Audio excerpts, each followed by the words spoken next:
ప్రేమ ఉన్నప్పుడు మీకు ఒళ్ళు తెలియదే. జ్ఞానం అంటే నిత్య నూతనమైంది, సనాతనం అంటే ఒక మంచి ఆలోచనకి జ్ఞానం అని పేరు. గుర్తుపెట్టుకున్నవాడు జ్ఞానం అవుతాడు, మర్చిపోయినవాడు మనిషి అవుతాడు. మనమే మన దగ్గర ఉన్న పరమాత్మని మర్చిపోయాము చూడటం. గురువు అర్థమైతే మీ అమ్మ నాన్న అర్థమవుతారండి. మీ అమ్మ నాన్నే కాదు, మీ భార్య పిల్లలు సమస్తం అర్థమవుతారు ఒక గురువుని అర్థం చేసుకోగలిగి. ప్రేమ ఉంటే అసలు నామం కూడా రాదండి, అసలు నామమే మీరు అవుతారు. దానికి మహానామం అని పేరు. భగవాన్ చెప్పారు. అసలు పరమాత్మను బయట వెతికే ప్రయత్నంలో, పుస్తకాల్లోనూ బయట సాధనలో ధ్యానాల్లో ఎక్కడో వెతుకుతున్న కాలం కనపడ్డండి. మీ ప్రతి కదలికలో వెతకాలండి. అది అలా ఒక విశ్వరచన జరుగుతుంది ఇప్పుడు. అది ఎందుకంటే 32 ఉగాది నాటికి ఒక మహత్తరమైన కాలాన్ని మనం ఒక సనాతన భారత దేశాన్ని చూడబోతున్నాం. దానికి అడుగులు పడుతున్నాయి అంతే. ఓం శ్రీ శివానంద గురుభ్యో నమః. శ్రీ ఆంజనేయ పరబ్రహ్మణే నమః. ఆత్మబంధువులు, ఆత్మస్వరూపులైన అందరికీ నమస్కారం. ఓం నమో భగవతే శ్రీ శివానందాయ. సద్గురు శ్రీ నిసర్గదత్త మహారాజు వారి పాదాలకు ప్రణమిలుతూ, వారిచే అనుగ్రహించబడిన నిసర్గదత్త మహారాజు వారితో ధ్యానాలనే పుస్తకంలో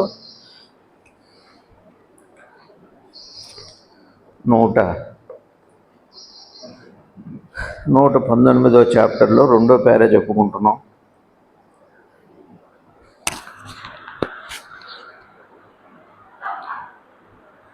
అహంకారరహితమైన, అహంకారముతో ముడిపడినట్టి ఆలోచన ఒక్కటి కూడా ఉండదు. జ్ఞానం అంటేనే కొత్తది అని. జ్ఞానం అంటే నిత్య నూతనమైంది, సనాతనం అంటేనే కొత్తది. మళ్ళీ ఈ పుస్తకం చదివితే 1000 సార్లు చెప్పుకోవచ్చు. ఇప్పుడు కొత్తదే జ్ఞానం. తర్వాత అహంకారరహితమైన, అహంకారంతో ముడిపడినట్టి ఆలోచన ఒక్కటి కూడా ఉండదు. ఎందుకు? ఆలోచన అంటేనే మనకి మెలకు వచ్చాక, దేహం తెలిసాక వస్తుంది, దేహాత్మభావంతో వస్తుంది. అంతేగా? మన దేహం ఆలోచన ఒక్కసారిగా వచ్చేది.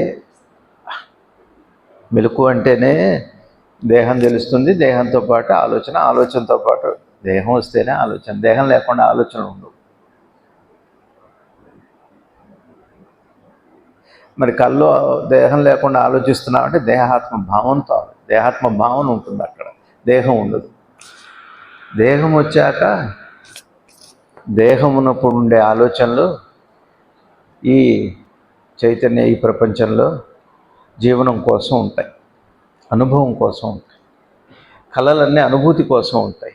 కళలన్నీ గతం అంతా, కళ అంతా కూడా మనకు అనుభవాన్ని ఇవ్వగా కళ ఇస్తాయా? ఎందుకు ఇవ్వట్లేదండి? మీ కళ్ళలో దెబ్బలు కొడితే తెలియవా? మీ కళ్ళు ఎవరిని దెబ్బలు కొడితే తెలియదు, అనుభవం లేదా? ఉంది. మరి లేచాక ఎవరికైనా చూపెట్టగలుగుతారా దెబ్బ? లేదు. అందుకనే అనుభవం కాదు. అక్కడ అనుభవమే, అది మీ స్వీయ అనుభవం, వ్యక్తిగతమైన ఆలోచన లాగానే. ఇప్పుడు మీ ఆలోచనలు మీకు ఎలా పరిమితమవుతాయో, మీ లోపల అనుభవం, అనుభూతి అంటే మీకు మాత్రమే ఉంటుంది, యువతల వాళ్ళకి తెలియదు మీ అనుభూతి. ఇప్పుడు అందుకనే మనం ఇవాళ సమాజంలో తల్లిదండ్రులు వాళ్ళ పిల్లల్ని ఎంతో ప్రేమిస్తారు. అది వాళ్ళ అనుభూతి వరకే ఉంది కాబట్టి యువతలకి అందట్లా, వాళ్ళ మనసులోది కాదు. అందుకే వాళ్ళకి అర్థం కాదు. నా ప్రేమ నీకు అర్థం కాదులే అంటారు తల్లిదండ్రులు. అయితే మరి పిల్లలు ఎక్కడో విదేశాల్లో ఉంటూ వాళ్ళు కూడా మీరంటే మాకు ప్రేమని అమ్మనాలతో అంటారు. అది అనుభూతి కాబట్టి వీళ్ళకి కూడా సరిపోదు. అనుభూతి అనుభవం కాదు, కల్లో అనుభవమే. కానీ ఇళ్ళలోకి వచ్చేటప్పటికి ఎవరికి మీరు చూపెట్టలేరు, మీకు కూడా చూపెట్టుకోవడానికి ఉండదు. మీకు అర్థమవుతుందని. కానీ అదే ఇళ్ళలో ఎవరైనా దెబ్బలు పడ్డాయి అనుకోండి, వాచిపోయి 100 మందికి చూపెడతాం. సరిపోని కల్లో కూడా ఎవరికైనా చూపెడతాం, దెబ్బలు తగిలితే మన వాళ్ళకి ఎవరికి అమ్మకో నాన్నకో చూపెడతాం అనుకోండి. లేచాక మన అమ్మ నాన్న, లేచాక అమ్మ నాన్న దెబ్బలు చూశారంటే ఎవరికి రా ఎప్పుడు రా అంటారు. అది కళ, అది కళ వరకే కదా, అది అనుభూతి మాత్రమే. దేహాత్మ భావన అనుభూతి వరకు మాత్రమే ఉంటుంది. దేహంలో ఉండే భావన, దేహంతో కూడిన భావన అనుభవాన్ని ఇస్తుంది, అనుభూతిని ఇస్తుంది. అది లోపల మిగుల్చుకుంటుంది, జ్ఞాపకంగా మిగుల్చుకుంటుంది.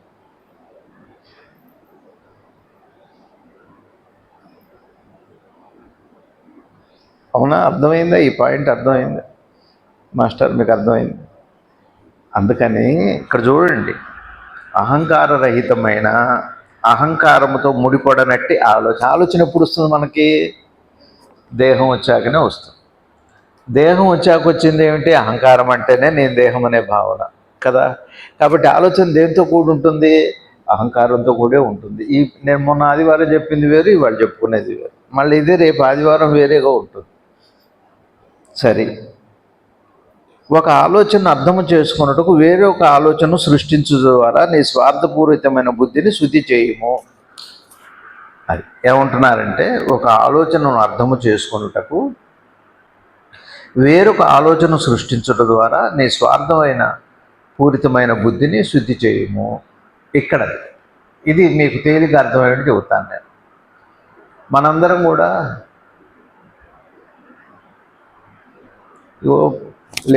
లేచాక ఇల్లు, వాకిలి, భార్య, పిల్లలు, వాడు చూడండి, పొద్దున్నే లేస్తే ఇరాను ఇజ్రాయెల్ యుద్ధం జరుగుతుంది. అటు ఉక్రెయిన్, రష్యా యుద్ధాలు జరుగుతున్నాయి. ఏమో అణుబాంబులు అంటున్నారు, ఏమిటో అంతా బిక్కుమని. అక్కడ వాళ్ళు ఎట్టున్నారో పాపం. ఇరాన్లో మన దేశస్తులు చదువుకునేవాళ్ళు, పిల్లలు వైద్యానికి అవి మెడిసిన్ చదువుకునేవాళ్ళు. ఇజ్రాయెల్లో అక్కడ దేశాలు చదువుకునే పిల్లలు ఉన్నారు. సుమారు 20 లక్షల మంది పైన ఉద్యోగాలకు వెళ్ళిన వాళ్ళు ఉన్నారు. కోట్లలోనే, లక్షల్లో, కోట్లలో ఉంటారు. ఇప్పుడు వాళ్ళందరూ ఎట్లా ఉంటారు చెప్పండి? మనకేం లేదు. మనం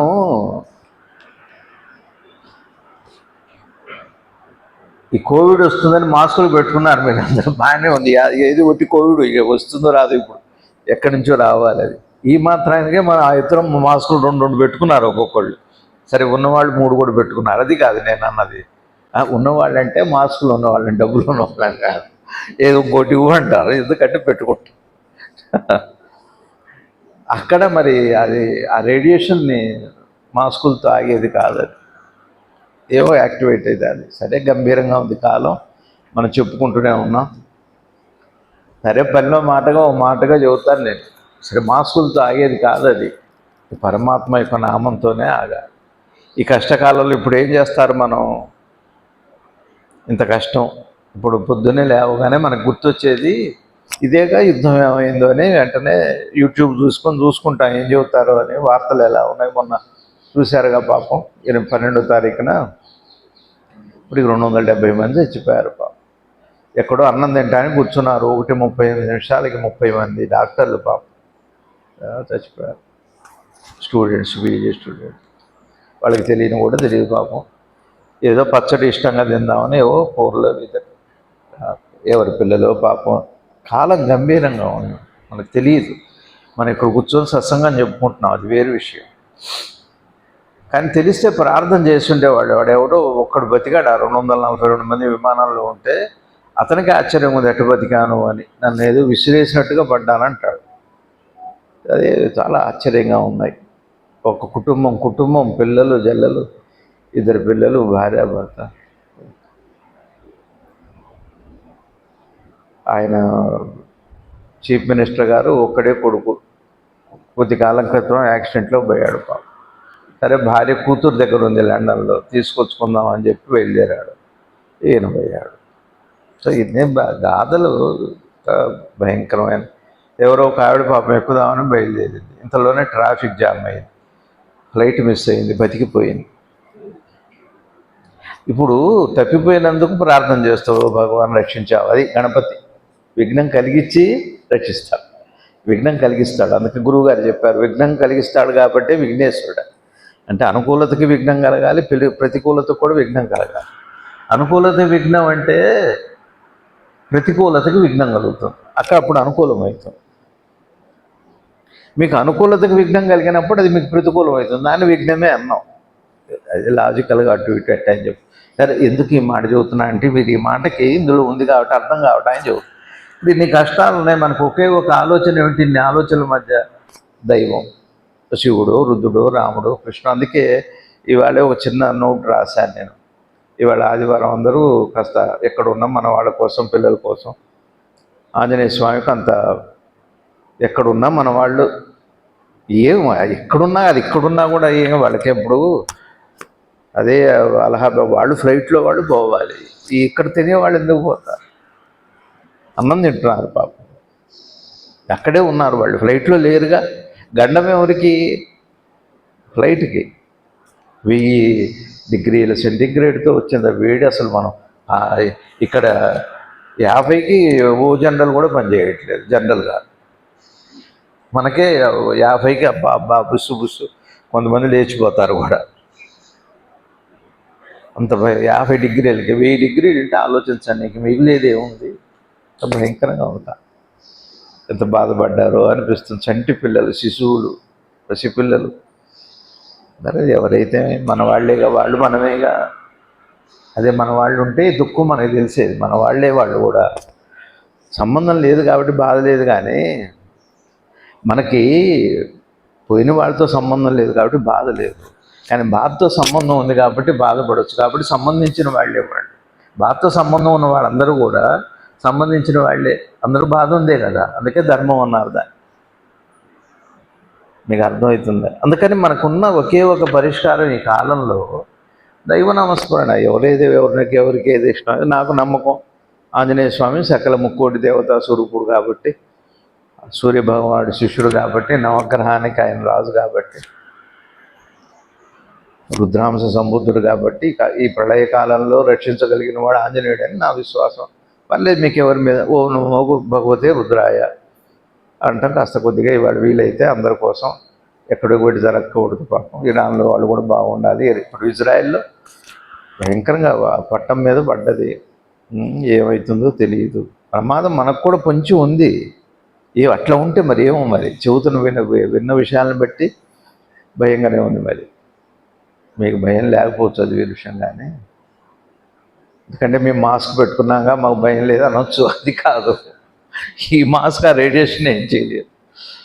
ఉన్నాడట అంటే ఎన్ని జబ్బులు వస్తాయో. ఇప్పటికీ ఆ హీరోషిమా నాగసాకి అప్పుడు, ఇప్పటికీ అది 1000 సంవత్సరాలు. ఇప్పుడున్న బాంబులు ఇంకా ప్రమాదం. అప్పటికే అట్లా ఉంది. ఇప్పుడు ఉన్నది కొన్ని ఒక యుగం కాలం పనిచేయ అట్లా ఉంది. అట్లా ఉన్నాయి బాంబులు. అంత తీవ్రత, వాటి ప్రమాదం. అందుకనే ఏమంటున్నానంటే ప్రార్థన చేయండి అందరి కోసం. సర్వేజన సుజనో భవంతు. సర్వేజన సుజనో భవంతు. మంచివాళ్ళు ఉండాలి అందరూ. మంచిగా ఉంటే ఇంత గొడవ ఎందుకు ఉంటుంది? ఇప్పుడు మంచివాడుగా ఉన్నారనుకోండి, ఇరాన్కి ఎందుకు వస్తుంది? ఇజ్రాయెల్కి ఏదో గొడవేగా. మంచితనం ఉన్నట్టు గొడవ రాదుగా. మంచిగా ఉంటే ఎందుకు గొడవలు వస్తాయంటారు. దాని అర్థం అది. ఇప్పుడు ఉక్రెయిన్, రష్యా, ఇప్పుడు వాళ్ళతో ఎవరు కలుస్తారో, ఎవరైతారో. ఇప్పుడు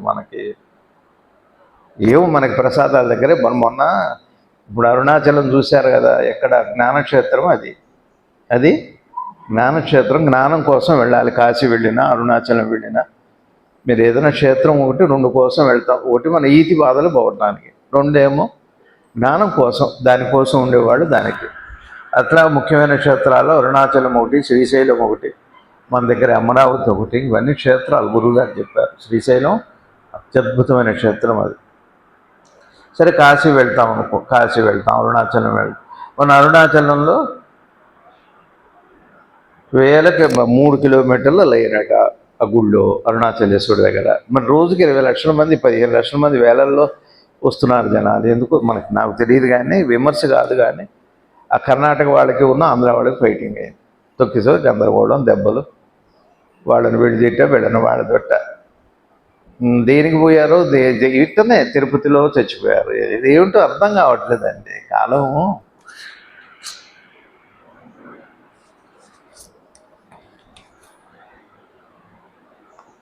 జ్ఞానం కోసమే అయితే లోపలికి వెళ్ళొచ్చు, బయటికి వెళ్ళకూడదని కాదు. అరుణాచలం వెళ్ళకూడదని కాదు, క్షేత్రాలు వెళ్ళొద్దని కాదు. క్షేత్రాలు వెళ్ళాలి. క్షేత్రానికి వెళ్ళినప్పుడు ఎట్లుండవు చెబుతారు పెద్దలు. గురువుగారు చెప్పేవారు.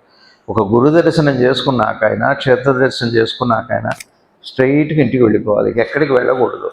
మళ్ళీ ఏదో వ్యాపకం పెట్టుకున్నాం, ఏదో విహారయాత్రలాగా, కాలక్షేపంలాగా ఆ ఫలం అందుకే రావట్లేదు. ఇప్పుడు మనం తిరుపతి పెట్టుకున్నామంటే అటు పెట్టుకోం, అక్కడ పోయి వాళ్ళని చూసి, అటు పోయి వీళ్ళని చూసి, ఇటు పోయి వీళ్ళని చూసి అరుణాచలం పోయి ఆ జ్ఞానం అరుణాచలేశ్వరుడిని అరుణాచలగిరిని ఆ భగవాన్ ఎవరినో చూసాము వచ్చాం అయిపోయింది. ఇంకేం అడగక్కర్లే, అడగటానికి ఏముంది అక్కడ? ఇక వాళ్ళని చూసాక అడగటం ఉంది. జ్ఞానం అంటేనే చిత్రమైనది. దక్షిణామూర్తి స్వామి దగ్గర జ్ఞానం కోసం వెళ్ళాడు. వెళ్ళిన వాళ్ళు వెళ్ళినట్టు వాళ్ళ జ్ఞానంలోకి వెళ్ళిపోయి అడగటానికి లేదు, ఆయన చెప్పడానికి కూడా ఏం లేదు. అది దక్షిణామూర్తి వారంటే. మీకు అర్థమవుతుందండి. ఇప్పుడు మనకేంటంటే వెంకటేశ్వర స్వామి దగ్గరికి వెళ్ళామంటే మా అబ్బాయి బాగాలేదు, మా పిల్లలకి బాగాలేదు, మాటలు వచ్చిన వాళ్ళు ఉన్నారు, పెద్ద పెద్ద వ్యాధులు తగ్గిన వాళ్ళు ఉన్నారు. ఇక్కడ క్షేత్రాలు ఊళ్ళల్లో కూడా, పల్లెటూళ్ళల్లో కూడా, గ్రామ దేవతల్లో కూడా. ఇప్పుడు జగైపేట శివాలయాలు ఉన్నాయి. ఎంతమందికి ఎన్ని కోరికలు తీరుతున్నాయి? తీరే వాళ్ళకి తీరట్లేదా? ఊళ్ళల్లో గుళ్ళల్లో క్షేత్రమహిమ ఉంది, లేదని కాదు. సరే, క్షేత్రాలు వెళ్ళటానికి వేరే ఉంది, అది ఇప్పుడు ఆ సబ్జెక్ట్ అది. కాబట్టి మనకున్నది రెండు ఏంటంటే విపత్కర పరిస్థితుల్లో, గంభీరమైన కాలంలో పరమాత్మ నామస్మరణ. అంటే ఒక ఆలోచన ఏమిటి? ఇన్ని ఆలోచనల మధ్య ఇన్ని గంభీరమైన కాలంలో పొద్దున్న లేస్తే మన ఇంట్లో మనకు గంభీరమే. అనారోగ్యం వస్తే డాక్టర్లు ఏమో లేదు, ఎన్ని మందు లేదంట. అదేం చేస్తారు? అయ్యా నువ్వే దిక్కంటారు. ఇమ్యూనిటీ ప్రాబ్లం అంటారు. ఇమ్యూనిటీ ప్రాబ్లం వచ్చిందంటే మందులు లేవు. ఏదో ఆహార నియమం చేసుకోవటం, ఏదో చేసుకోవటం. ఇక చివరికి ఉన్నది ఏమిటంటే ఆంజనేయ స్వామో, శివుడో, రాముడో, కృష్ణుడో, దుర్గా అమ్మవారు, ఎవరో ఒకళ్ళు ఏదో ఒకటి. అందుకని రెండో ఆలోచన ఏమిటి అంటే ఇన్ని ఆలోచనల మధ్య భగవన్నామం. అదే చెబుతున్నారు చూడండి. మొన్న చెప్పలే ఇది, ఇవాళ వచ్చింది కదా. ఒక ఆలోచనను అహంకారంతో ముడిపడితే ఇప్పుడు మన దేహంతో వచ్చాక అన్నీ బాధలే, సుఖమో దుఃఖమో రెండే ఉన్నాయి. నాకు సుఖం కూడా వద్దు, దుఃఖం వద్దు, నాకు నువ్వు కావాలి, జ్ఞానం. అది ఒక ఆలోచన. అయ్యా నేను ఈ బాధలు పడలేను, నన్ను ఈ బాధల్లో నుంచి రక్షించు, అది ఒక ఆలోచన. అని పరమాత్మను అడగటం, లేదా గురువుని అడగటం, లేదా మీ ఫ్రెండ్ని అడగటం, ఎవరినో జ్యోతిష్యుని అడగటం, ఇది ఒక ఆలోచనే కదా. ఇక్కడ చూడండి, ఒక ఆలోచనను అర్థము చేసుకున్నటకు ఏ ఆలోచన? ఇప్పుడు నేను దేహం అన్న ఆలోచన వచ్చింది, నేను దేహం అనే ఒక ఆలోచన వచ్చింది. నేను పరమాత్మనన్న ఆలోచన ఎవరో కల్పించారు, లేదా నీకే అనిపించింది, విన్నావో, ఎవరో చెప్పారో, చదువుకున్నావో, గురువులో ఏదో, ఇది ఒక ఆలోచన. ఇప్పుడు ఈ ఆలోచన అర్థం చేసుకోవడానికి, ఈ ఆలోచన పోవటానికి, ఈ ఆలోచన అర్థం చేసుకోవటానికి వేరొక ఆలోచన సృష్టించడం ద్వారా, వేరొక ఆలోచన ఏమిటంటే రామనామము, కృష్ణనామము, దుర్గానామము, హనుమాన్ చాలీసో, గురునామము, ఏదో ఒకటి. అది ఒక ఆలోచన. అది తీసుకొని నీ స్వార్థ బుద్ధిని శుద్ధి చేయము. అది అట్లా ఒక మంచి ఆలోచన పెట్టుకొని ఏం చేయాలి? నీకు దేహాత్మ భావన అనే ఆలోచనే అన్ని బాధలకు కారణం. ఇప్పుడు చూడండి, అన్ని కష్టాలు వచ్చాక ఒక్కటే అంటాం మనం, ఎన్ని బాధలు, ఏదో గ్రహదోషమో, ఏ దోషమో ఏదో కానివ్వండి. మన ఇళ్లలో, అందరి ఇళ్లలో వినపడే ఒకటి, అసలు పోతే బాగుండు అంటాం. అంటే ఈ దేహం వదిలిపెట్టి పోతేనే పరిష్కారం.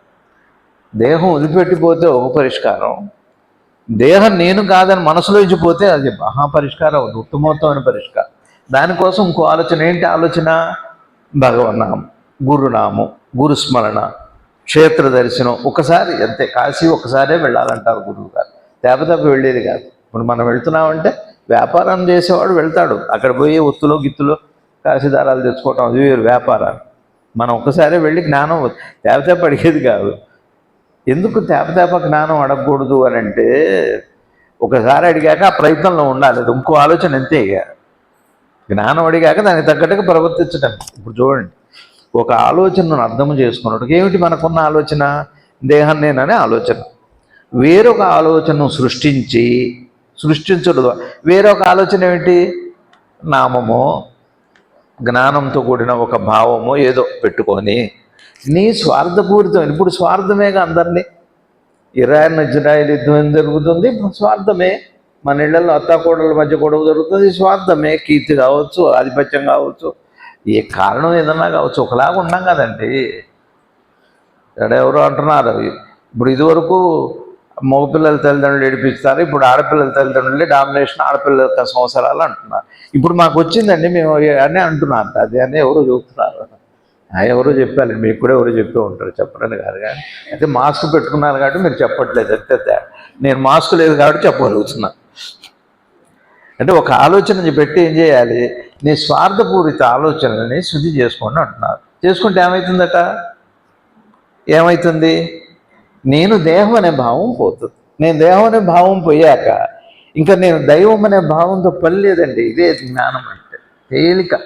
మీరు రామ రామ రామ రామ రామ రామ మనస్ఫూర్తిగా హాయిగా చక్కగా భక్తిగా ఒకసారి అంటే ఇక నేను దేహం అనే భావన వదిలిపెట్టక్కర్ల. దేహం అనే భావన ఉన్నంతసేపు రామనామం కుదరదు, రామనామం కుదిరినంతసేపు దేహం నేననే భావన ఉండదు. చిత్రమే అది. ఇంకా భక్తి బాగా ముదిరిపోతే ఇంకా అసలు పూర్తిగా అద్భుతమైనటువంటి ఒక బుద్ధిని శుద్ధి చేయము. ఎక్కడ అహంకారం ఉండనో అక్కడ బంధం ఉండను. ఎక్కడ అహంకారం ఉండనో, ఇప్పుడు చూడండి, ఈ శరీరం ఉంది. అహంకారం అంటే దేహం నేను. మా నాన్న అంటే ఎవరు చెప్పండి? మన నాన్న అంటే ఎవరు? అప్పుడు మనకు కనపడిన మన రూపనామాలతో ఉన్నవాళ్లేగా. మన అమ్మ అంటే ఎవరు? అప్పుడు రూపనామాలతో ఉన్నవాళ్లే. మన గురువు అంటే ఎవరు? అక్కడ అది కూడా అది తప్పది. అమ్మ నాన్న ఏదో, గురువు కూడా. గురువు అర్థమైతే మీ అమ్మ నాన్న అర్థమవుతారండి. మీ అమ్మ నాన్నే కాదు, మీ భార్య పిల్లలు సమస్తం అర్థమవుతారు ఒక గురువుని అర్థం చేసుకోగలిగితే. అందుకే గురువుకు ప్రాముఖ్యత. గురువు అర్థం కాడు మనకి. దేహం అనుకోండి, వెళ్ళాలని ఆయన దేహం అంటే అలుగుతాం, అది వేరే విషయం. తిట్టడానికి ఎవరైతే దేహానికి అయిపోయింది. ఇప్పుడు తర్వాత అక్కడ తగలబడ్డ తర్వాత ఇప్పుడు చూడండి, నిన్న 270 మంది చచ్చిపోయారు. సరే, హాస్పిటల్లో చచ్చిపోయిన వాళ్ళకి DNA పరీక్ష అక్కర్లేదు. ఇక్కడ మట్టి ముద్ద అయిపోయారు, బూడిద మిగిలింది. ఏం చేస్తారు? ముందు ఏం చేశారు? ఈ 242 మంది తల్లిదండ్రులవి వాళ్ళ బంధువులు ఎవరితో ఆ DNA కలెక్ట్ చేసుకొని అప్పుడు ఇక్కడ ఇది చేసి టెస్ట్ చేసి వాళ్ళ భూమికో ఏది మిగిలితే ఏదో కాస్త అంత ఏదో అప్పజో ఇదండి మీ అమ్మ నాన్న అంటారు. అందుకే బాధ. ఎముకే మన అమ్మ నాన్న అప్పటిదాకా ఉంది, కానీ మన అమ్మ నాన్న ఎముక కాదండి. ఆ మాంసం ముద్ద లేదు, ఇప్పుడు ఆ రూపం లేదు అక్కడ. DNA టెస్ట్ చేసి ఊరికి చెప్పారు, అది అవునో కాదో తెలియదు. సరే, నమ్ముతాం సైన్స్ని. మీకు అర్థమవుతుందా లాయర్ గారు, పిపి గారు, ఏమంటారు మీరు? మీకు అర్థమవుతుందండి? ఎవరిదో ఇప్పుడు నేను పోయాను అనుకోండి, నాదేదో DNA కలెక్ట్ చేసి అప్పుడు అక్కడ చూసి వీడు ఇది DNA ఇగో అండి, ఇగో ఇది మీ అబ్బాయిది, మీ భార్యది, ఇగో మీ రూపాని గారు, ఎవరిగా సీఎం అయినా DNA టెస్టే కాదు. అక్కడ సీఎం అని తెలియదు. అక్కడ సీఎం, డిఎం, సిపిఎం, చంటి బిడ్డ, పెద్ద బిడ్డ ఎంత ముద్ద అయిపోయారు, బూడిద అయిపోయారు. ఏదో ఎముకలు మిగిలినాయి, మాంసంతో మిగిలింది. చూడండి దుఃఖం. ఈ చివరి బంధం ఏమిటి అంటే రూపనామమే, దీంతో సంబంధమే. అది వస్తేనే అహంకారం, అది నేనే అంటాం. రూపనామం రాగానే అది నేనే అంటాం. ఇంకొక నామాన్ని ఏదైనా తీసుకున్నారనుకోండి, రూపనామం కాంది, అతీతమైంది. గురువు రూపనామం కాదు, దైవం రూపనామాలు కాదు. అందుకని మన భగవంతుడు గురువు గారు కూడా ఇక్కడ చాలాసార్లు చెప్పారు, సద్గురువులు. గురువు దైవం అంటే రూపనామాలకు అతీతుడు, ఆయనకు రూపమే లేదు, అనంతుడు ఆయన, ఏదైనా ఆయనే. కాబట్టి రూపనామాలు లేని నామాన్ని తీసుకుంటే నీ రూపనామాలతో ఉన్న బంధం నీకు పోతుంది. అందుకని ఇక్కడ ఏం చెబుతున్నారంటే, నీ స్వార్థపూరితమైన బుద్ధిని శుద్ధి చేసి ఎక్కడ అహంకారం ఉండను అక్కడ బంధం ఉండను. బంధం ఇప్పుడు ఎక్కడుంది మనకి? సరే, ఇప్పుడు పోయారు, ఇంకెన్నాళ్ళు ఉంటుంది ఇది? ఇప్పుడు మన అమ్మ నాన్న ఎన్నాళ్ళు ఉన్నాం? ఇప్పుడు ఏడవండి, పోయిన వాళ్ళ కోసం ఏడవలేంగా. ఏదో 11 రోజులు మహా అయితే. అయినా పోయాక కూడా ఆత్మ ఇద్దరునే ఉన్న గుర్తుపడుతుంది. చిత్రం అది. ఏడ్చిన వాళ్ళందరినీ గుర్తుపట్టదు. అది చిత్రం అని చెబుతారు. అవి ఉన్నాయిలేండి, అవి అదో కూడా మనకెందుకు. కానీ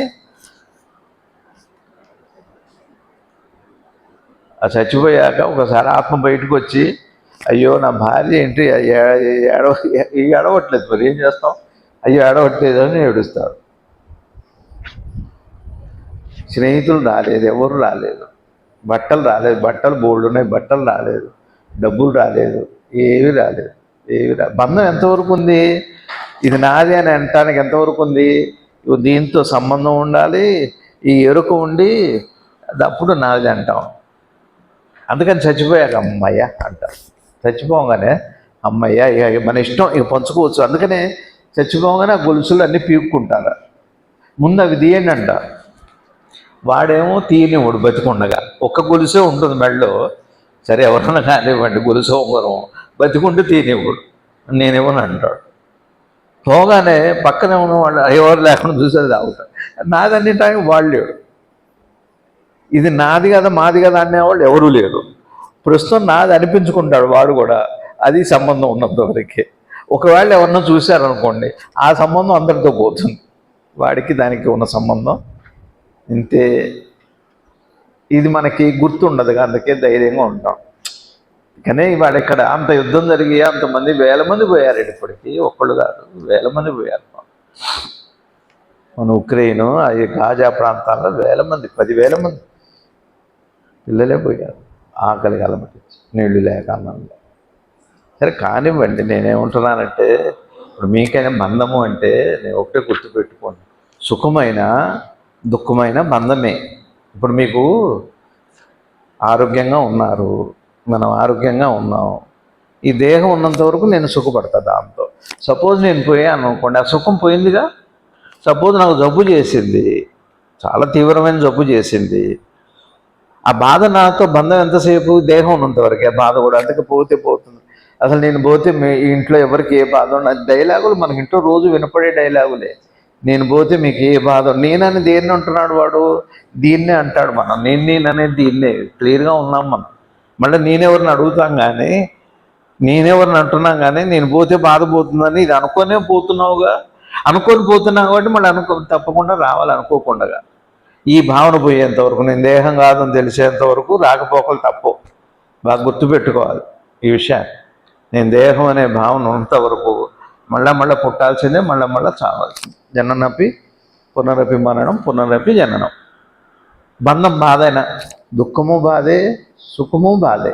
బంధం. ఇప్పుడు మీరున్నారండి, మీరున్నారు, మంచి కారు కొనుక్కున్నారు, గృహప్రవేశం చేసుకున్నారు, ఇల్లు కొనుక్కున్నారు, కారు కొనుక్కున్నారు, మంచి కొత్త బట్టలు పట్టుబట్టలు కట్టారు, 10,000 రూపాయలు. ఇప్పుడు ఏం డబ్బులుంటే చీరలు కొనుక్కోవటం, నగలు కొనుక్కోవటం, బట్టలు కొనుక్కోవటం, ఇంతే. ఇంకేముందండి బంధం ఎంత. సరే అయిపోయింది, గృహప్రవేశం అయిపోయింది, అందరూ ఎవరికి వాళ్ళు ఇళ్ళకి వెళ్ళిపోయారు. ఏం మీ కొత్త ఇల్లు కదా, వాళ్ళు ఉంటారా ఏంటి? సరే మీ మెలకువ మాత్రం ఆగుతుందా? నిద్ర రాగానే మెలకువ పోతుంది. మీ మెలకువ పోగానే మీ ఇంటితో ఉన్న సంబంధం, అప్పటిదాకా మీ సంతోషంతో బంధం పోయిందా పోలేదా? సరే, అప్పుడు భర్త భార్య పోయారు, దుఃఖం ఉంది, నిద్ర పట్టింది, దుఃఖంతో కూడా బంధం పోయింది. సంతోషం కానీ దుఃఖం కానీ బంధం ఎప్పటి వరకు అంటే దీంతో సంబంధం ఉంటేనే. ఇదే చెబుతున్నారు ఇక్కడ శ్రీ నిసర్గ. వీరి బోధ చాలా ఉపనిషత్తు వాక్యాలండి. మనం అంటే మనమేంటి, ఇవి నచ్చుతాయి, ప్రాక్టికల్సే ఇవన్నీ. మనకి రోజు కనపడేవే కానీ వెంటనే మర్చిపోతాం ఈ క్షణమే. గుర్తుపెట్టుకున్నవాడు జ్ఞానం అవుతాడు, మర్చిపోయినవాడు మనిషి అవుతాడు. ఎంతకంటే వాడు మనిషి. దీన్ని అదే పనిగా గుర్తుపెట్టుకున్నాడా జ్ఞానం అయిపోతాడు. ఇక మళ్ళీ మర్చిపోవు. అమ్మాయి ఏముందిలో పోయేదే కదా. చూడండి, ఎక్కడ అహంకారం ఉండను అక్కడ బంధం ఉండను. నేను దేహం అన్నారనుకోండి, నేను దేహం అనుకున్నాం అనుకోండి, అది బంధం ఉంటుంది. బంధం అంటే ఏంటి? మీరు ఇంకేది అనుకోకండి. నీ వాళ్ళతో, నీ భార్య పిల్లలతో, నీ సుఖంతో, నీ దుఃఖం, మొత్తానికి సుఖం దుఃఖమేగా. బంధము అంటే ఇదే, సుఖం కానీ దుఃఖం కానీ రెండు బంధమే. అందుకే చివరికి మమకారంతో పిల్లలు వదిలిపెట్టి వెళ్ళబుద్ధి కాదు. బంధం అంటే వెళ్ళిపోతున్నానంటాడు. ఒక్కసారి ఆ తల్లి చూస్తాడు, దుఃఖంగా చూస్తాడు, వెళ్ళిపోతున్నాను నేను. మరణ బాధ చాలా చెడు బాధ. బంధం అట్లాంటిది. ఇగో ఈ శరీర సంబంధం. అక్కడ ఎవరు లేరనుకోండి, వాళ్ళ కోసం బాధపడరు. పెద్ద గురువుగారు చెప్పారు, కొద్దిగా కాస్త దాటిన వాళ్ళకు కూడా పిల్లలు ఉంటే బాగుండు అనిపిస్తుంది ఆ టైంలో వెళ్ళిపోయేటప్పుడు. చిత్రమైంది బంధం. ఇవి ఈ రూపనామాలు ఎట్లాంటివండి. ఒక మాట చెబుతున్నాను నేను. బంగారము అనేది ఏంటి చెప్పండి? బంగారము అనేది ఏంటి? నామం. అది ఇది బంగారం కాదు. బంగారానికి ఒక రూపం ఉంది, నామం ఉందన్న దానికి దానికి ఒక రూపం ఉంది. ఇప్పుడు బంగారము, ఇప్పుడు సరిపోయిందా మీకు రూపనామాలు? ఇప్పుడు మీ బంధం దేంతో ఉంది? బంగారం అనే నామంతో. ఇక మోడల్తో. ఇది నాకు నచ్చలేదు, ఇంకో మోడల్ చూపెట్టండి. వాడు వస్తాడు, వాడు షాప్ ఎత్తుకోవాలి. వీళ్ళ మోడల్స్కి వాడి దగ్గర ఏమో లేవు, అమ్ముకోవాలి. ఉన్నవి 4 మోడల్స్. ఎట్టనంటే కట్టాలని వాడి బాధ. ఎట్టనే కొట్ట, ఇది కాదు ఆ మోడల్ అట్లా నిజంగా అండి, బట్టలు కొనుక్కునే దగ్గర అసలు దడదల్లా ఆడిపోతాయి. ఈ డిజైన్లో అది ఉందంట, ఈ కలర్లో అది ఎక్కడి నుంచి తెస్తారు వాడు? రూపనామాలు. మీకు బంధం, మీకు అర్థమైందండి.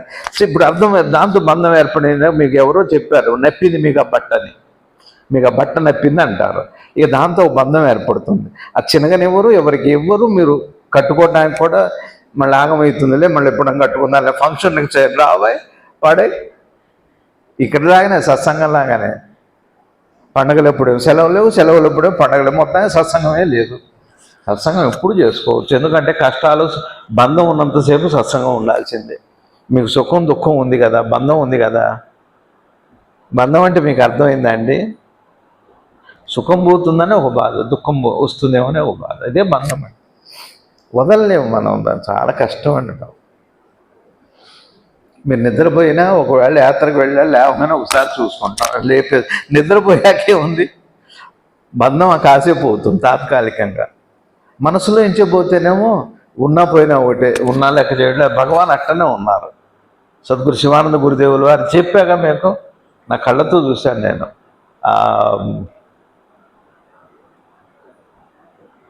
కల్లూరులో శివాలయ ప్రతిష్ఠ జరుగుతుంది, శివుడి ప్రతిష్ఠ. వాళ్ళ బ్రాహ్మణులు చెప్పారు, గురువుగారి చేతికి వజ్రపు ఉంగరం ఉంది, మంచిగా ఉంటుంది, చాలా బాగుంది. గురువుగారి చేయి అందంగా ఉంటుంది, ఆ ఉంగరం ఇంకా అందం. వాళ్ళు చెబుతున్నారు, గురువుగారు చదువుకుంటున్నారు, ధ్యానంలో ఉన్నారు, మంత్రం అన్నారు. అదే వేసేటప్పుడు అది జారుతుందేమో అన్నారు, తీసిపోయేది అంతే. వారికి ఉన్న ఒకటి పోయినవాడు, వారికి మనసులోనే లేదు బంధం. ఇంకా మన బంధం అంటే ఏంటో చెబుతాం. ఇంకొకటి, ఒకవేళ మీరు ఇచ్చారనుకోండి, నెల రోజులు బాధపడతాం. గుళ్ళు వేసరాగానే అది ఇవ్వకుండా ఇంకోటి ఇచ్చినప్పుడు నేను అప్పుడే చెప్పి అది కాకుండా ఇంకోటి తీసుకురమ్మని, మోడల్ నచ్చింది, ఏం చేస్తాం మరి? చివరికి స్టీల్ గ్లాసు స్టీల్ పళ్ళెం కూడా మోడల్ నచ్చితే దాన్ని మనం చాలా జాగ్రత్తగా ఎవరికి ఇవ్వము, నాదండం. మోడల్స్ మీద అంత, రూపనామాల మీద. ఇప్పుడు మీ బంధం అంటే దుఃఖపెట్టేది లేదా సంతోషపెట్టేది, మీకు అర్థమవుతుందండి. ఎక్కడ రూపనామాలు ఉన్నాయో అక్కడ బంధం ఉంటుంది అంటున్నారు. దీన్ని ముందు శుద్ధి చేసుకోండి అంటున్నారు. ఎట్లా? మంచి ఆలోచనతో, ఏదో నేను దేహం కాదనో, లేదా ఒక నామస్మరణ రామనామనో గురువు ఇట్లా అంటూ, చైతన్యము స్వచ్ఛమైన ప్రేమ, ప్రేమతో కూడా దాటచ్చు. మీకు నామం కుదరదు అనుకోండి, ప్రేమ పెంచుకోండి అంటున్నారు. సత్యసాయిబాబా వారు అదే చెప్పేవారు. భగవాన్ సత్యసాయిబాబా వారు ప్రేమ స్వరూపుడు. ఆయన బతి ఎవ్వరు ఆయన అంతేమన్నా కూడా నిర్మలంగా ఉన్నారు, అద్భుతమైన మహామ. గురువు గారిని నేను స్వయంగా, నేను సత్యసాయిబాబా వారితో నాకు పెద్ద సంబంధం లేదు నాకు, కానీ గురువు గారితో చూశాను నేను. ఇంత నిర్మలంగా తిట్టిన వారితో కూడా అలా అదే ప్రేమతో, లోపల ఏమీ లేదు. వాళ్ళు ఇష్టమైతే వస్తే పలకరిస్తారు, ఇష్టం లేదు వాళ్ళకి కోపం లోపల ఏముండదు. నిర్మలమైన వారు, ప్రేమ తప్పితే ఏముండదు. ప్రేమ అంటే అర్థం ఏమిటంటే లోపల ఏం కల్మషం ఉండదు. మీ పిల్లల్ని కోపం వచ్చి రెండు జరిచినా మళ్ళీ ఎత్తుకుంటారు, ఏడిస్తే మాత్రం మీకు నచ్చదు, వెంటనే ఎత్తుకుంటారు. అయ్యో కొట్టానా, అయ్యో మళ్ళీ వీళ్ళు కొట్టుకుంటారు. పాడు చేతులతో కొట్టానని, ఈ పాడు చేతులు నేను కొట్టానే కొంతమంది కాల్చుకుంటారు కూడా, అంత ప్రేమ ఉంటుంది అట్లా. ప్రేమ లక్షణం అది. ఆ తల్లిదండ్రులు ప్రేమ, అంత ప్రేమ పడితే మరి ఏం చేస్తాం? పాడైంది, బుద్ధి రాగానే మర్చిపోతాం. బుద్ధి రాగానే, బుద్ధి లేకుండా తల్లిదండ్రులు మర్చిపోతాం. ఏదో డబ్బు కోసమేనండి, వేరే ఏం లేదు. ఇప్పుడు ఒకటే మంత్రం, ఇప్పుడు అన్ని బీజాక్షరాలు అక్కర్లా, ఏదన్నా బీజాక్షరం డబ్బుకి ఏదైనా ఉంటే బాగుండు. డబ్బు డబ్బు డబ్బు డబ్బు డబ్బు డబ్బు, అదే బీజాక్షరం, డా బీజాక్షరం అంటూ ఏమంటున్నారంటే, చైతన్యము స్వచ్ఛమైన ప్రేమ. ప్రేమ ఉంటేట, ప్రేమ ఉన్న చోట ఒక చిత్రం ఉందండి. మేము ప్రేమ యొక్క అర్థం మనకు తెలియదు. మన ప్రేమ అంటే ఊరికే ఏదో వ్యక్తీకరణ అనుకుంటున్నాం, ఏదో డబ్బులు ఇవ్వటం, ఏదో మాటలు, అది కాదు ప్రేమ అంటే. అది కాదంటే ఒక గురువు దగ్గర చూస్తారు, అది గురువుని చూడటం వస్తే తర్వాత తెలుస్తుంది. గురువు అంటే దేహం కాదు కదా. నేను చూశాను గురువు గారిని అట్లా, ఎంత ప్రేమ అండి వారు కోపంగా ఉన్నా కూడా ప్రేమగా ఉండేవారు. కనపడుతుంది, కోపం వేరు ప్రేమ వేరు, ఇవి బయటది. అది చైతన్యము అంటే అర్థం ఏమిటంటే, చైతన్యం కదలికే ప్రేమ. అలా ఉన్న చాలు, మీరు దేహాత్మ భావన పోతుంది. ప్రేమగా ఉన్నప్పుడు మీకు దేహాత్మ భావన ఉండదండి. మీకు ఒకటే చెబుతా, దేహాత్మ భావన అంటే ఏమిటి తేలిక అర్థం అవ్వటానికి చెబుతా. వికారంతో ఉండటం అంతే. దేహాత్మ భావన అంటే మనసు. ఇప్పుడు మీరు ప్రేమగా ఉన్నారనుకోండి, మీకు చేతులు ఏది ఉందో అది ఇచ్చేస్తారు, లెక్క పెట్టరు ఎంత ఉంది ఏమిటి. మేము మానసరోవర యాత్ర వెళ్ళాం 2001లో. అప్పుడు తాడేపల్లి రాజా గారు కూడా వచ్చారు. వాళ్ళు వచ్చారు రాజు తెలియదు, వచ్చినట్టున్నారు. తాడేపల్లి రాజా గారికి రాత్రి కల్లో గురువుగారు కనపడి నీ ఒంటి మీద వాళ్ళకి ఇవ్వమన్నారు. వారేం చెప్పాలి, ఒంటి మీద అంటే మరి ఆయన మెడలో గొలుసులు ఉన్నాయి, చేతికి ఉంగరాలు ఉన్నాయి, అన్నీ ఉంటాయి. అక్కడ ఉంటారు ఆ వంట పెట్టేవాళ్ళు, ఉండేవాళ్ళు, నీళ్ళు కాస్త ఏదో చేసేవాళ్ళు ఉంటారు పాపం. పొద్దున్నే లేవగానే రాజాగారు, తాడేపల్లి రాజాగారు ఉంగరం గొలుసు తీసి ఇచ్చేసారు. అది ప్రేమ అంటే ఒకటే అండి. మీరే చూసుకోండి ఇళ్లలో. చంటి పిల్లవాడు, మీ పిల్లవాడు అంత మలమూత్రాలు చేశారనుకోండి, మీకు ప్రేమ ఉంటుందిగా, వికారం లేకుండా కడిగేస్తారు. మీ నాన్న అయినా మీ అమ్మ అయినా. కొద్దిగా మామగారు అనే భావన ఉందనుకోండి, పెట్టుకొని వెళ్ళిపోతాం. మామగారు అదే అదే మళ్ళీ అదే రూపం అదే. ప్రేమ ఉన్న చోట వికారం ఉండదే దేహాత్మ బుద్ధి లేకపోవటం అంటే. దేహాత్మ బుద్ధి అని ఏం చేస్తుందంటే లెక్క వేస్తుంది. దేహాత్మ బుద్ధి అవునంటుంది, కాదంటుంది. దాన్నే ఆలోచన అంటారు. దేహాత్మ బుద్ధి సరే అంటుంది, దేహాత్మ బుద్ధి కాదు అంటుంది. దేహాత్మ బుద్ధి ఇవ్వమంటుంది, దేహాత్మ బుద్ధి వద్దు అంటుంది. అదే ప్రేమ ఉన్న చోట లెక్క ఉండదు, కొలత ఉండదు. అదేంటి అట చేసా ఉంటుంది, ఏమో అట్లా ప్రేమ బుద్ధి ఏంటి. మీరు చూడండి మన ఇళ్లలో నిజంగా మీకు ప్రేమ ఉన్నప్పుడు మీరు ఏదైనా ఇచ్చాక ఏమో అట్లా ఏమో తెలియలేదంట. చిత్రం ఏమిటంటే మీరు ప్రేమలో ఉన్నప్పుడు ఇచ్చిన తర్వాత బాధపడతారు. వచ్చించో ఆ ప్రేమ ఉండి కాబట్టి ఉంటే మీరు దైవం అయిపోతారు. ఏమండి, ఒళ్ళు తెలియదు ఆ టైంలో. అదేంటో అట్లా ఇచ్చాను, అది చాలా చిత్రం అనిపిస్తుంది. అదేంటంటే అట్లా ప్రేమ ఉన్నప్పుడు మీకు ఒళ్ళు తెలియదే. అంటే ఒళ్ళు తెలియదు అంటే అర్థం ఏమిటంటే ఇక మనసు అక్కడ లెక్కలు వేసే మనసు ఉండదు. గురువు అనుకుంటాడు పోయినా అంతే ఉన్నాను. మనం పోయినా అట్లే ఉంటామా? ఉన్నా అలా ఉంటామా? మనకు ఉన్నదే దేహాత్మ బుద్ధి కదా, ఉండని దేహాత్మ బుద్ధి అలా. అదే ప్రేమ ఉందనుకోండి, తీసుకుంటే అదే మీ పిల్లలు ఉన్నారనుకోండి, పగలగొట్టారనుకోండి, పిల్లలు కదా పగలగొట్టారంట. అదే కొద్ది కోపదారి తండ్రి అయితే నాకు పీగుతాడు, అదే పోయి తల్లి అడ్డు కొడతాను. మా చిన్నప్పుడు బోల్డ్ ఇట్లాంటి. అసలు మన ఇళ్లలో అండి ప్రేమకి నిరంతరం అహంకారానికి క్షణం బోల్డంత యుద్ధం జరుగుతుంటుంది. మనం ప్రేమను చూడడం కానీ అహంకారం వల్ల చూస్తే జ్ఞానం చిన్నప్పటి నుంచే మనం పెరిగేలోపే వస్తున్న చిన్నతనం నేను చూశాను. నేను మా తాతయ్య గారి ఇంట్లో పెరిగాను. మా తాతయ్య తిడుతూ లెక్కలు రావు పాడే కొడితే ఏరి కింద పడేవాడిని, మంచం మించి కింద పడేవాడిని. ఎంతో ప్రేమ. ఆడుకునేటప్పుడు పొట్ట మీద ఆడుకునేవాడిని. మా తాతయ్య పొట్ట మీద ఆడుకునేవాడిని. లెక్కలప్పుడు కూర్చోమనేవాడు. హాస్పిటల్ వేసుకొని కూర్చోవాలి, ఆయన హాస్పిటల్ వేసుకొని కూర్చునేవాడు. లెక్కలు నావి అంటే కొట్టేవాడు, కొడితే ఎంత ఉండేవాడిని, ఎయిర్ కింద పడేవాడు మంచం మించి బోర్ను. అంతే, అన్నీ కారిపోయేవి. పడతారు బొడ్డుగాడి. ఈ పెద్ద అబ్బాయి సంతానం చదువు రాదు పాడరాదంటే ఈలోపు మా మామ మురుక్కుంటూ వచ్చేది. వచ్చి అదేంటంటే అట్ట కొట్టారు, లోపల తీసి సరే మళ్ళీ వచ్చాక అది ఆ ఏడుపు ఏమైందో, ఆ పొట్టడం ఏమైందో, లెక్కలు ఏమైనాయో ఏమైందో, మళ్ళీ వచ్చి పొట్ట మీద పట్టుకొని ఆడుకోవటం. లెక్కలు రాలేదు, కోపం రాలేదు. చూడొచ్చు అంటే నేను అనేది ఇదే జ్ఞానం వచ్చిందంటే మీకు అది జ్ఞానం సంగతి చెప్పండి, సంఘటన చెబుతున్నా. మేళ్ళలో మీకు కూడా ఉంటాయి కదా. ప్రేమకి ఈ దేహాత్మ భావంతో అహంకారంతో లెక్కతో కూడిన ఆలోచన మనసుకి నిరంతరం చూడొచ్చు. మనం మన అమ్మ నాన్నల దగ్గర, మా తాతమ్మల మీ నాన్న మీ అమ్మ అరుస్తుంటే మీ పెద్దమ్మ అక్కడ మా అమ్మ ఎవరు అరవకో పిచ్చివాడ, నువ్వు చేసిన వాడు కదా, ఆ ఎత్తు నువ్వు ఇప్పటికీ చేస్తావు అని 4 తిడతారు. సరే నీతి నాకే వెళ్ళిపోతాడు ఆ తండ్రి తల్లి, వీళ్ళని వాళ్ళని తిడతారు. నేను నీకు చెప్పిన అర్థం కాదులే అమ్మ అని చెప్పి వెళ్ళిపోతారు వాళ్ళు. వీళ్ళు బామ్మను వదిలిపెట్టరు. చిత్రం ఉందట అది. ఆ ప్రేమ ఉన్నప్పుడు మీరు చూడండి ఒకసారి మీరు ప్రేమతో ఉన్నప్పుడు మీకు ఒళ్ళు తెలుస్తుందేమో చూడండి. ఒళ్ళు తెలియలేదు అంటే అహంకారం ఉండదు, లెక్కలు ఉండవు. ఒక్కసారి ఒళ్ళు తెలిసిందంటే ఇది ఇద్దరు నేను తర్వాత ఇస్తాలే, ఇప్పుడు వద్దు.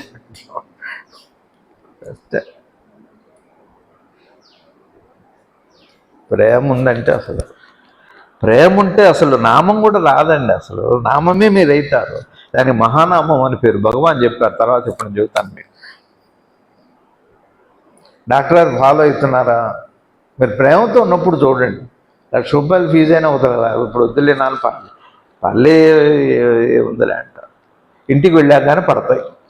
మీకు ఒళ్ళు తెలియదు, ఇంట్లో అంటూనే ఉంటారు మన ఇళ్ళలో, మీకు ప్రేమ వస్తే ఒళ్ళు తెలియదు అంటారు. అంటలేదా, వినలేదా మీరు? డైలాగ్ ఎక్కడ విన్నారా? మన ఇళ్లలో మన ఆడాళ్ళు ఎన్నిసార్లు అంటారు మీకు ప్రేమ వస్తే ఒళ్ళు తెలియదు అంటారు. మరి ఉన్నదే అది, ఒళ్ళు ఎప్పుడు తెలియదు. మరి ఉన్నదే అది అయినప్పుడు మరి కష్టం కదా. ప్రేమ అంటే వ్యవహారంలో ఎప్పుడు ఒకలాగా ఉండటం అది కాదండి, లోపల ఎప్పుడు ఒకలాగా ఉండటం. మీకు అర్థం కాదు అంటే మీరు ప్రశ్న అడిగితే చెప్పరు కదా. ప్రశ్నలు అది కాదండి, ప్రశ్నలు జాతకాలు కాదు, అది వేరే విషయం.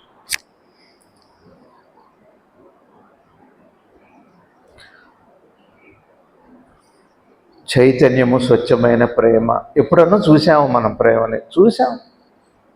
ఒళ్ళు తెలియని రోజులు చాలా ఉన్నాయి. అసలు మీరు నిద్రపోతున్న ప్రేమ స్వరూపం అని తెలుసుకోండి.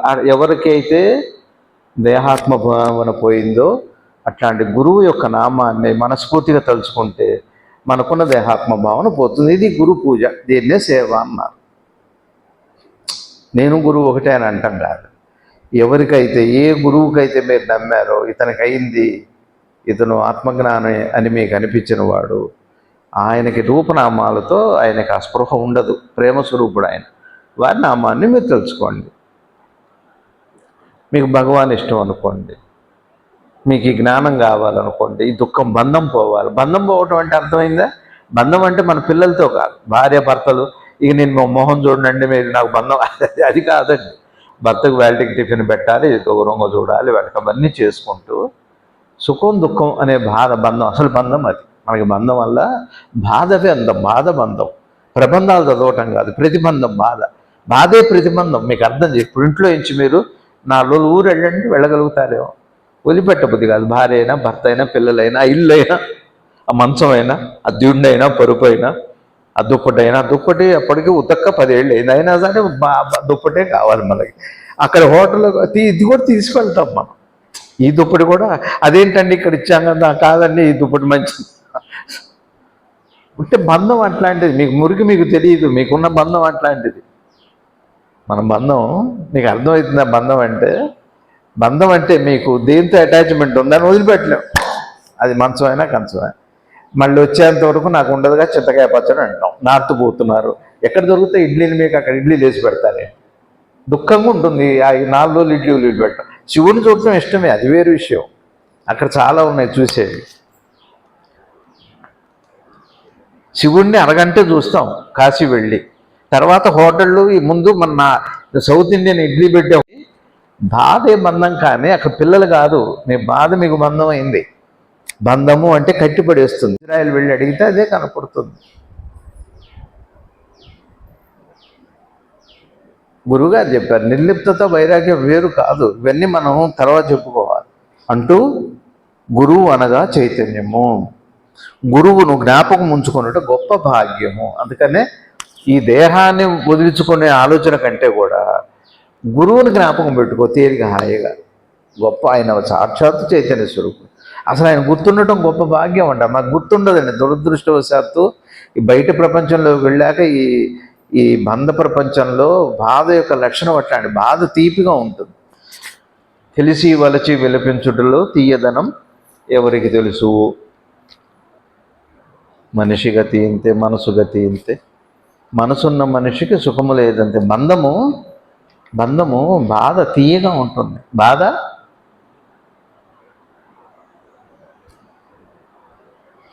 మీ పిల్లాడు వచ్చాడు, అమెరికా వెళ్ళిపోతున్నాడు, వారమే వాడు మీకు టైం ఇచ్చింది, వెళ్ళిపోతుంటాడు, మీకు దుఃఖం వస్తుంటుంది. ఒక రకంగా అది తీయగానే ఉంటుంది. మీ బాధ మీకు తీయగానే ఉంటుంది. మీకు తెలియదులేండి అవన్నీ బాగా డీప్గా. మనమే మన దగ్గర ఉన్న పరమాత్మని మర్చిపోయాం చూడటం. అసలు పరమాత్మను బయట వెతికే ప్రయత్నంలో పుస్తకాల్లోనూ బయట సాధనలో ధ్యానాల్లో ఎక్కడో వెతుకుతున్న కాలం కనపడ్డండి. మీ ప్రతి కదలికలో వెతకాలండి, అది అలవాటు చేసుకోవాలి. చూడండి, మీ బాధపడేటప్పుడు చూడండి, బాధ తెలుస్తుంది, దాని తీయదనం తెలుస్తుంది. మీరు భగవంతుడి కోసం వచ్చే కన్నీళ్లలో చూడండి, ఆ తీయదనం తెలుస్తుంది.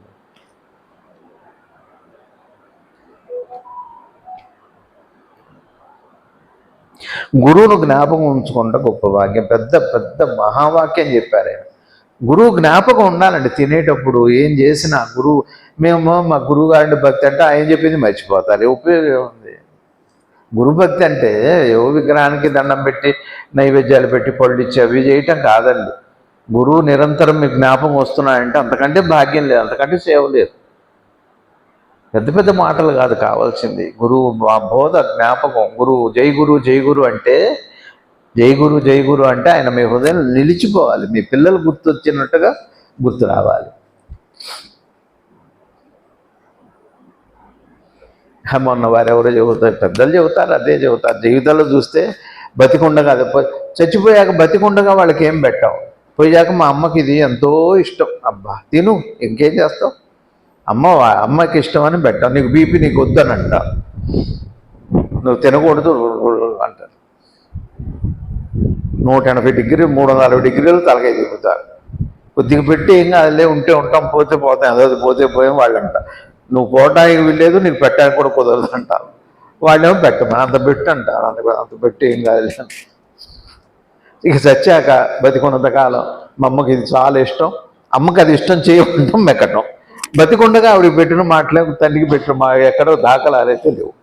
డైరీ చూసుకుంటే తెలుస్తుంది. అది రాసే అలవాటు కూడా లేదు, మళ్ళీ పట్టుబడతాం. నాకు నేను దొరుకుతానేమో అని రాయం డైరీలు, రాసుకోండి, చక్కగా తెలుస్తుంది. జిడ్డు కృష్ణమూర్తి గారు అదే అన్నవారు, బతికుండగా ఉనికిలో ప్రేమించరు, పోయాక ప్రేమిస్తారు. ఇంకా అది ప్రేమే ఉంటాయి అంట. బతికుండగా చూడటం గురువుని సాధ్యం కాదు, పోయాక అయ్యో అంత గొప్పవాడిని మిస్ అయిపోయి. ఇప్పుడు చాలామంది అదే అంటారు గురువు గారిది.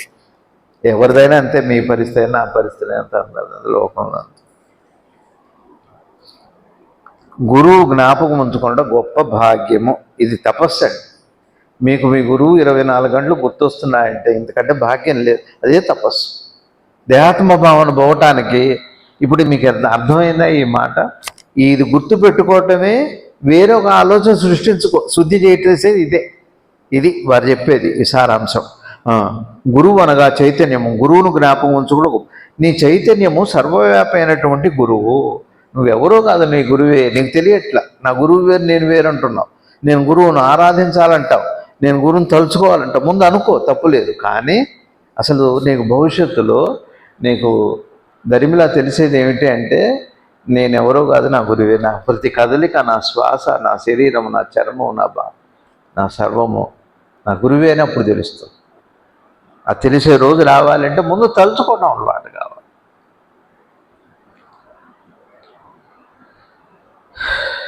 గుణము ఎన్నో పనులు చేయను, కానీ ఆత్మసాక్షాత్కారమును పొందిట అది నిర్గుణమగును. గుణము ఎన్నో పనులు చేస్తుందట, ఆత్మసాక్షాత్కారం పొందిన తర్వాత నిర్గుణం అవుతుందట. ఎంత బాగుందో చూడండి. ఇక్కడ ఎందుకు ఈ మాట చెప్పారు అంటే, ముందు నేను దేహాత్మ భావన అనేది ఒక గుణం, అది అయితే అది ఒక లక్షణం, అది అజ్ఞానం అనుకుందాం. పోనీ నేను దేహం, ఇవి వికారాలు, ఈ బంధాలు ఇవన్నీ ఉన్నాయి కదా. అయితే దీనికి ఏం పెట్టుకోమన్నారు? మంచి ఆలోచన పెట్టుకోమన్నారు. గురువుని తెలుసుకోండి అన్నారు. రమణ అనుకోండి, శివానంద అనుకోండి. అనుకుంటున్నారు కదా, ఇది ప్రేమతో అనుకున్నారు అనుకోండి, అది ఒక గుణమే. ఆ తర్వాత మీకు ఆత్మసాక్షాత్కారం అయిన తర్వాత ఇంకా మీరు ప్రత్యేకించి అనుకునే ఆ గుణం అవసరం, మీరు అది అయిపోతారు. ఎందుకంటే ఇందాకనే చెప్పారు ఆయన, నువ్వెవరో కాదు, నీ గురువే అని తెలుస్తుంది. చెప్పొచ్చు ధైర్యంగా, మీరు నేను ఒకటే. చదవచ్చు, ఏం కష్టం కాదు, 4 ఏళ్లలో అవుతుంది. జై గురు అని జపించుట ద్వారా చైతన్యము శుద్ధము పవిత్రము అవును. గురువుని తలుచుకోండి. ఏదో మీకు ఎవరో గురువు ఇష్టం, ఏ గురువు ఇష్టమో వాడిని తలుచుకోండి. పేర్లు పెట్టద్దు, వాడు వేరు వీడు వేరు అనద్దు. గురువు దేహం అనుకోవద్దు దయచేసి. చక్కగా మనస్ఫూర్తిగా అనుకోండి. ఎందుకంటే మీకు ఒక నమ్మకం పరీక్ష చేసి, వీడు సమర్థుడే, వీడికి ఆత్మజ్ఞానం అయింది అన్నాక అతని పాదాలు ఎంత పవిత్రమో అంత పవిత్రం. ఒక్కలాగా ఉండండి, ఎప్పుడు ఒకలాగా ఉండండి. వాడి పాదాలకు అంత పవిత్రమైంది. ఎందుకు పాదాలు అంటారంటే, పాదాలు కప్పుకొని అంటుకో బుద్ధి కాదు, అహంకారం వస్తుంది. పాదాలు అంటుకున్నామంటే అహంకారం పోయాకనే అంటుకుంటాం. ఎవరిదని మీరు తొందరగా గుట్టిగా నమస్కారమే పెద్ద కష్టం మనకి. పాదాలు పట్టుకోగలగటం అంటే మీరు చూడండి, ఎవరికైనా పాదాలు పట్టుకోవటం. అప్పుడు చూడండి, ఎవరన్నా రాజకీయ నాయకుల్లో కూడా ఫలానా వాళ్ళకి ఫలానా వాడి దండం పెట్టారని పెద్ద విమర్శగా రాస్తారు, వాడి కాళ్ళు ఆయన పట్టుకున్నాడని. అహంకారం చాలా కష్టం అండి. అహంకారం పాదాల వైపు వంగనివ్వదు, తొందరగా దండమే పెట్టనివ్వదు. మీకు గురువు పాదాలకు పట్టుకోగలుగుతున్నారంటే ఇక జన్మ ధన్యమే. ఇక అది ఇంకా వాడి పాదాలు మిమ్మల్ని పాదం పట్టుకోవటం అంటే ఆయన పదాన్ని ఆయన నామాన్ని మీరు వదలరు అని అర్థం. అది దాని అర్థం, ఆయన పాదాలు అట్లా పట్టుకున్నప్పుడు ఆ గురువు యొక్క నామం ఏం చేస్తుంది అంటే, వారు పూర్ణస్వరూపుడు కాబట్టి, మనకున్న ఒకే గడ్డు దేహాత్మ భావన కాబట్టి, దేహనేనన్న భావన కాబట్టి పూర్తిగా ప్రేమమయం అయిపోయి, ఎందుకంటే ఆయన ప్రేమ స్వరూపుడు కాబట్టి, సత్యసాయిబాబా వారు ప్రేమ స్వరూపులారా, ప్రేమ స్వరూపులారా అనేవారు ఆయన సత్యసాయిబాబా వారు. గురువుగారి దగ్గరికి నేను పొద్దున్నే వెళ్ళేవాడిని ఒక టైంలో. అసలు మర్చిపోలేను ఆ ప్రేమ ఆదరణ. ప్రతి క్షణము ఆ చూపు ఆత్మే అసలు దొరకదండి. అది గురువు ప్రేమ దొరకదు, కష్టం. ఫస్ట్ పోగానే వారి పాదాలు, గురువు ఎన్నిసార్లు తలుచుకున్నా, అసలు ఎన్నిసార్లు తలుచుకోవటం అలవాటు చేసుకోవాలి. ఇంకేదన్నా శివానంద మనసులో, బయటికి కాదు. ఇతరులను తెలుసుకోవటానికి, నా భక్తిని గుర్తుపట్టాలని బయటికి అనకూడదు, లోపలే నువ్వు ఎవరిని తెలుసుకుంటున్నావో రెండో కంటికి తెలియకూడదండి. ఊరికే బయటికి అంటాం కాదు, అది అలవాటైపోయాక, నిరహంకార స్థితి పోయాక అనేవాడు రామ రామ అని, అది వేరు. దేహాత్మ భావన పోయి అనేది వేరు. కలవరింత లాంటిది అది, కలవరింత లాంటిది. అట్లా భక్తి ఉండాలి కానీ ఊరికే ఏదో తెలిసి అనే మాట కాదు అది. ఏదో బయట వాడు గుర్తుపట్టడానికి ఏదో గర్వంగా అనే మాట కాదు. అంత గోప్యంగా నేను నిరంతరం నామాన్ని శివానంద, కష్టం వచ్చినా ఏది వచ్చినా ఇది రమణ రమణ రమణ. కష్టాలు వచ్చినాయి, నా పేరు అనుకో, రమణ అనుకో అన్నారు. గురుగారు కూడా చెప్పారు. రమణ అంటే నా పేరు కాదు, మీరు అట్లా చూశారు. మరి శుద్ధము చైతన్యము పవిత్రమవుతుంది అంటున్నారు. చూడండి, ఎవరు చెబుతున్నారు ఈ మాట? ఎవరండి? ఎవరు? శుద్ధ అద్వైతి శ్రీ సద్గురు నిసర్గదత్త మహారాజు, రమణ భగవాన్ మనవడు. ఎవరు మళ్ళా ఆయన పోయారు, ఆయన పేరు గుర్తు రావట్లే. వారు నిసర్గదత్త మహారాజు చూడటానికి వెళ్ళారు. అబ్బా, భగవాన్ రక్తం, ఆయన తమ్ముడు కొడుకు. ఆయన వచ్చి ఆయన పాదాలు కడిగి పూజ చేసి ఎంతో మర్యాద చేశారు నిసర్గదత్త మహారాజు. శుద్ధ అద్వైతే, ఆయనకి రెండో వస్తువే లేదు. గురువు వచ్చుండ్రు, గురువు కొడుకైనా గురువు. అసలు గురువు తాలూకా వాళ్ళు, గురువు రమణ భగవానికి పిల్లలు లేరు, తమ్ముడు పిల్లలు. అసలు ఆ వంశంలో వాళ్ళని పాదాలు పట్టుకున్నారు. చూడండి చిత్రంగా ఎంత విలువ ఉందో చూడండి గురువు తాలూకా దానికి. అందుకనే గురువు ఏదైనా పాత వస్తువులు అనేది విలువ అండి. అది మీకు తెలియదు, అది ఇప్పుడు అర్థం కాదు. మనకి లోపల సత్యం అర్థమైతే కానీ తెలియదు. దేహంతో కాదు, బయటికి అట్టనే కనపడదు. జలుబు రాదా? ఇప్పుడు ఆయనకు కూడా జలుబు వచ్చిందని, జలుబు వస్తుంది, జలుబు వస్తే వచ్చింది సరే. జై గురు అని చెప్పించడం ద్వారా చైతన్యము శుద్ధము పవిత్రము అగును. అందుకని పైన చెప్పారు, వేరొక ఆలోచన సృష్టించడం ద్వారా నీ స్వార్థపూరితమైన బుద్ధిని శుద్ధి చేయడానికి అంతకంటే మార్గం లేదు మనకు. నామస్మరణ కంటే వేరే మార్గం లేదు. అప్పుడు అది నిర్గుణము. ఏది నిర్గుణమైపోతుంది? ఇప్పుడు గుణం ఏంటి మనకి? నేను దేహం అనే గుణం ఉంది, పాడైంది. అది జీవలక్షణం, అది పోతుంది, ఆ గుణం పోతుంది. శ్రీకృష్ణుడు ప్రపంచమునందు అనేక వ్యవహారములు నడిపాను అని, కానీ ఎప్పుడు ఎన్నడూ ఏ గుణమో ఆయన తాకట్టు ఉన్నట్ట పరమాత్మ, కృష్ణ పరమాత్మ. కృష్ణ కృష్ణ అనుకోండి గురువుగా. పోని మీకు ఉన్న వ్యక్తుల మీద గౌరవం లేకపోతే కృష్ణ కృష్ణ అనుకోండి. జీవన వ్యవహారంలో నిర్గుణత్వము కలిగి ఉండగలవారు ఎవరు? కేవలము జ్ఞానం మాత్రమే అట్లుండగలరు. ఇది ఏమైంది? ఎవరు తీసుకెళ్ళారు? కాబట్టి ఇవాటి ఎసెన్స్ ఏమిటి అంటే, మనకి అన్ని బంధాలు, బంధము అంటే దుఃఖమే బంధం. మనకి బంధము అంటే బాధ పెడుతుందిగా. 24 గంటలు మనతో ముడింది, లేస్తే పడుకునేంత బాధే మన బాధ పెడుతుంది. అదే బంధం అంటే. అది పోవాలంటే ఒక ఆలోచన ఉంది. ఒక మంచి ఆలోచన చెప్పంట. ఏమిటి అంటే, పవిత్రమైన ఆత్మజ్ఞానం పొందిన గురువుని, ఆయన రూపాన్ని వదిలిపెట్టి ఆయన నామాన్ని ప్రేమతో ఇప్పుడు అది గుర్తుండటమే భాగ్యం. ఆయన నామాన్ని అనుకున్నప్పుడు మీకు నిర్గుణం అవుతారు. నిర్గుణం అంటే అర్థం ఏమిటి అంటే, ఇక నేను దేహం అనే భావన, ఈ బంధాలు పోతాయి. ఉంటారు భార్య పిల్లలు, ఇంకా ప్రేమగా ఉంటారు. అప్పుడు మీ సమక్షంలో మీ పిల్లలకు ఆరోగ్యం వస్తుంది, మీ సమక్షంలో మీ భర్తకు ఆరోగ్యాన్ని ఆశలు వదిలిపెట్టండి. ఏది ఉందో ముందైతే బాధ అయితే పోతుంది. బాధ పోవటం కదా మనకు కావాలి, మనుషులు పోవటం కాదు కదా. మనం మనుషులు పోతే బాధ పోతుంది అనుకుంటున్నాం. మరి అందరు మనుషులు మనకి ఇష్టమైన వాళ్ళు పోతే బాధ రావట్లేదా? వస్తుంది కదా. అందుకని కాలం మీకు ఇవాళ ఎసెన్స్ ఇది. నామస్మరణ చేసుకోవాలి బాగా.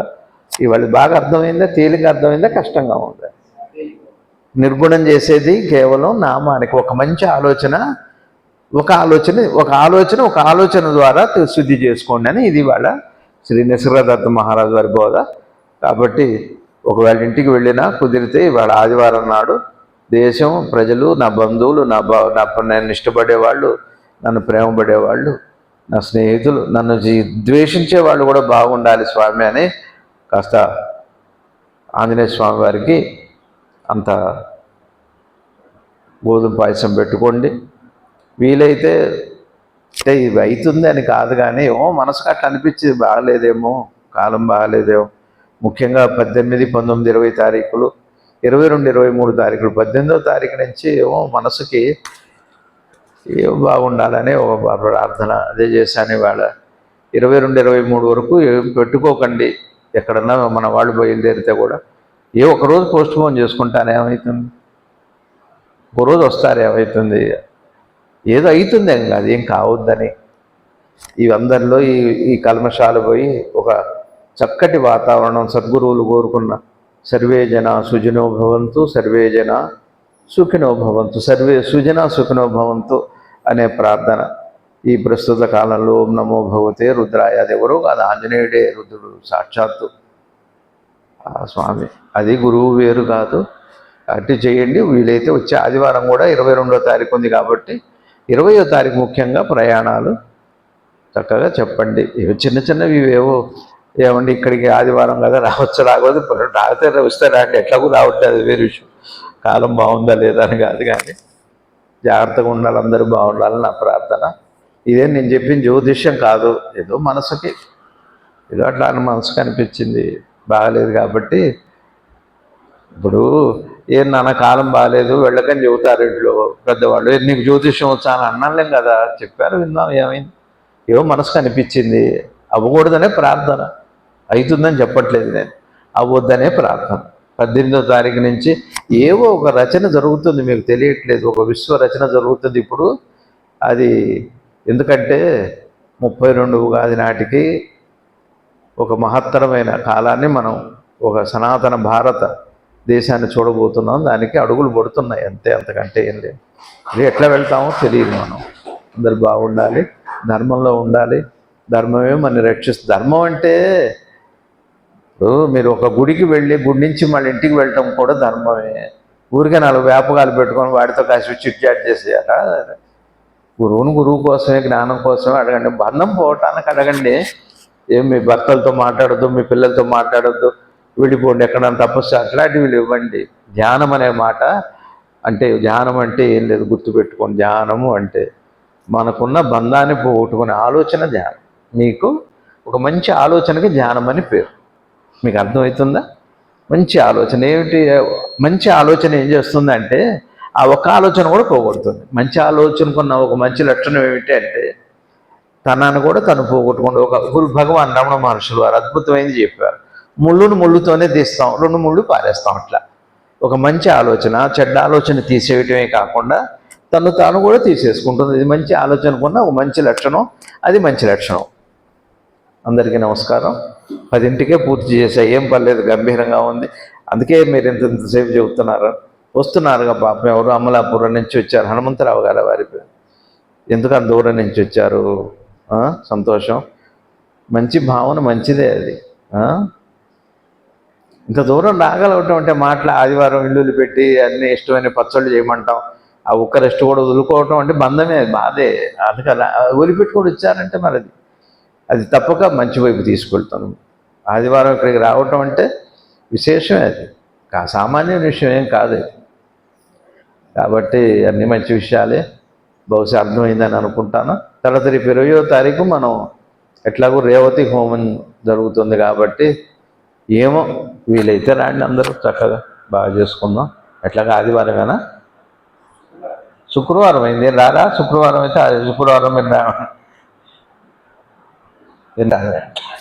వీలైతే రండి. నమస్కారం.